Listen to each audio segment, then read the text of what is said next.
আইলে দৌড়ের সময় হারা আইব, দুটো উঠ খিরে আইন না তারা দুধ দেওয়া লাগবে। আশ্বাস আর কোনো কাম নেই। বয়ে থাকতে থাকতে ওনার ভাল লাগে না। দুধ খায়া এখন শরীর যে মোটা হইতেছে, আর কিনানো গেলে ওদের কামও করতে পারতাম না। এমন বিপদে পড়বো। আমি যে আমার কাম করা নাহলে আমি যাই গা। আমি এটা থাকতাম না, বই বই ভাল লাগে না আমার। আর কি করবো আমি? লিটন ভাইয়ের বারে যাই দিলে তো আমি একটু সহযোগিতা করতে পারলাম। একলা একলা বেচারা কাম করে কত কষ্ট লাগে।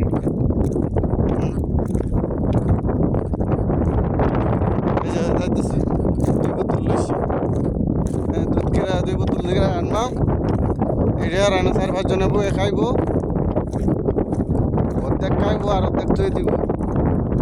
1 বোতল খাইবো 4 জনে। আর 1 বোতল আমি একটু একটু করে খাইলে আরেকবার এই টাইম লাগাত খাওয়া শেষ করে দেবো। এই তো আমার এই অবস্থা।